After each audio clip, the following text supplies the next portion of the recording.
প্রিয় যশোরবাসীর জন্য খুবই ভালো একটা সুসংবাদ আছে, সেটা হলো ক্যাফে ডিলাইট, যেটা আমরা দীর্ঘ 12 বছর ধরে চিনি, যেটা হয়তো আমাদের অনেকেরই পছন্দের রেস্টুরেন্ট। তারা কিন্তু তাদের নতুন শাখা ওপেন করে ফেলেছে। সেটা নিয়েই সকল বিস্তারিত তথ্য থাকছে আজকের এই ভিডিওতে। আশা করি সবাই ভালো এবং সুস্থ আছেন। সত্যি কথা বলতে আমার জানাই ছিল না যে ক্যাফে ডিলাইটের নতুন ব্রাঞ্চ ওপেন হচ্ছে। তো যাই হোক, সেই দিন ফেসবুক পোস্টের মাধ্যমে জানতে পারলাম, মানে শুক্রবারে, যে ক্যাফে ডিলাইটের নতুন ব্রাঞ্চ ওপেন হচ্ছে, তাও আবার জেস টাওয়ারে। দেখেই মনে হলো কেন না একবার ঘুরেই আসি, কারণ দীর্ঘ 13 বছর ধরে আমরা কিন্তু তাদের রেগুলার কাস্টমার। তো সেই জন্য বোনদের সাথে নিয়ে চলে গেলাম ক্যাফে ডিলাইটের নতুন শাখাতে। যেই আসলে খুব অবাক হলাম যে তারা এরকম প্রিমিয়াম একটা ডেকোরেশন করেছে, যেটা আমার আসলেই ধারণার বাইরে ছিল। আসলে তাদের ডেকোরেশনটা দেখেই আসলে খুবই মুগ্ধ হয়েছি। আপনারাও হয়তো ভিডিওতে দেখেই বুঝতে পারছেন। প্রত্যেকটা ফার্নিচার বলেন, তারপরে ডেকোরেশন বলেন, তারপরে তাদের আবার জুস কেকের জন্য আলাদা সুন্দর একটা কাউন্টার আছে, তারপরে আবার ঝর্ণা রয়েছে। ইন্টেরিয়র ডেকোরেশনটা আমার খুবই মন কেড়েছে। তারপরে তাদের কিন্তু একটা কনফারেন্স রুম আছে, যেখানে অনেকজনের বসার ব্যবস্থা রয়েছে। আর এই যে দেখেন, তাদের মেনু দেখিয়ে দেওয়ার চেষ্টা করেছি। অনেক ধরনের খাবারের আইটেম এখানে পেয়ে যাবেন। ইন্ডিয়ান কুজিনের মধ্যে কিছু খাবার রয়েছে, তারপরে অনেক ধরনের রাইস প্লেটার রয়েছে, অ্যাপিটাইজার রয়েছে অনেকগুলো, তারপরে কাচ্চি রয়েছে, যার সাথে বোরহানি কাবাবও পেয়ে যাবেন আপনারা, এবং তার সাথে কেক তো রয়েছে, কারণ ক্যাফে ডিলাইট কি কেক ছাড়া চলে বলেন। তার সাথে শাহি টুকরাও ছিল। আমরা একটা কেক নিয়েছিলাম, সেটা হলো সুইস চকলেট কেক। কেকটা দেখতে তো সুন্দর, স্বাদটা কেমন সেটাই হলো আসল কথা। তো চলেন এবার একটু টেস্ট করে দেখি যে খেতে কেমন।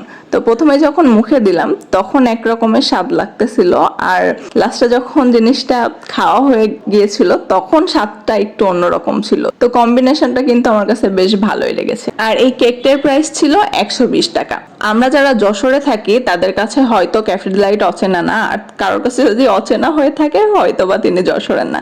তারপরে আমরা অর্ডার করেছিলাম স্প্রিং রোল, যেটাতে কিন্তু সবজি এবং মুরগির মাংস দুইটাই ছিল।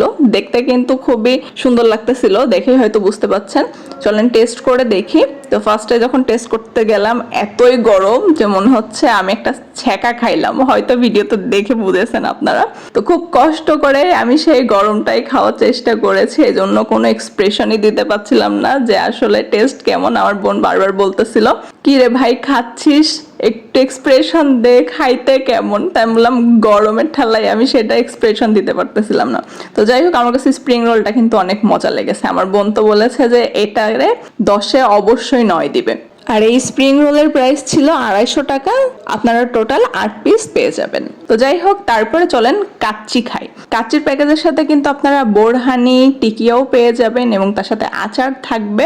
তো প্লেটারটা দেখেই বুঝতে পারছেন কোয়ান্টিটি কিন্তু বেশ ভালোই। এবার চলেন ট্রাই করে দেখি। তো তার সাথে একটা আলু ছিল মিডিয়াম সাইজের। তবে ক্যাফে ডিলাইটের যদি কেউ ভিডিওটা দেখে থাকেন, তাহলে আপনাদের কাছে রিকোয়েস্ট থাকবে যে আলুর পিসটা যদি একটু বড় করেন তাহলে খুব ভালো হয়, কারণ যারা কাচ্চি লাভার রয়েছে তারা কিন্তু বিরিয়ানির সাথে একটু বেশি আলু খেতে পছন্দ করে।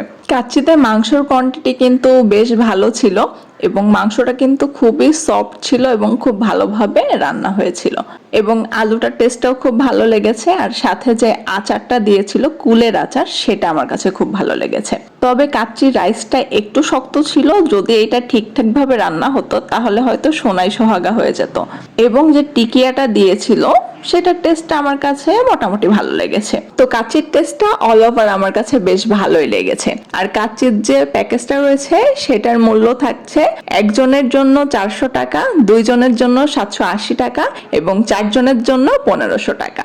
হ্যাঁ, তবে একটা কথা আপনাদেরকে বলবো, আমরা কিন্তু খাবারের জন্য অনেকক্ষণ ধরে বসেছিলাম, এই জন্য একটু সময় নিয়ে যাবেন। হয়তোবা নতুন করেছে, সবকিছু নিয়ে পেরে উঠছে না, কাস্টমারেরও বেশ ভালো চাপ ছিল। তো যাই হোক, চলুন আবার বিরিয়ানির প্যাকেজে ফিরে যাই। এবার এই যে আমি বোরহানিটা ট্রাই করছি, বোরহানিটা দেখতে কিন্তু খুব সুন্দর ছিল। টেস্ট করে আসলে আমার কাছে খুব ভালো লেগেছে। সবকিছু মিলিয়ে পারফেক্ট কম্বিনেশন। দাঁড়ান দাঁড়ান, খাবার কিন্তু এখনো শেষ হয়নি। তো লাস্টে আরো একটা আইটেম ছিল, এটা হলো প্যাড থাই নুডলস। তবে নুডলসটা দেখে একটু হতাশ হয়েছিলাম, কারণ নুডলসগুলো একটু বেশি সিদ্ধ হয়ে গিয়েছিল, প্রত্যেকটা নুডলসই একদম টুকরো টুকরো হয়ে গিয়েছিল।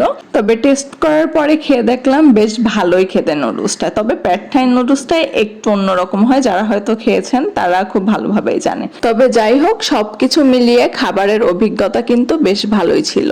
আপনারাও কিন্তু যেতে পারেন, যেহেতু তারা নতুন খুলেছে, হয়তো বা আরো বেশি ইমপ্রুভ করবে তারা সামনে। আর এই প্যাড থাই নুডলস এর প্রাইস ছিল 450 টাকা, এবং তারা কিন্তু অক্টোবর থেকে বুফেও শুরু করতে চলেছে। সেটা কিন্তু খুব ভালো একটা নিউজ আমাদের জন্য। আর ক্যাফে ডিলাইটের এই নতুন শাখাটি কিন্তু জেস টাওয়ারের 3য় তলায় অবস্থিত। যে কেউ হয়তো জেস টাওয়ার চেনেন, আশা করি যেতে কোনো সমস্যা হবে না।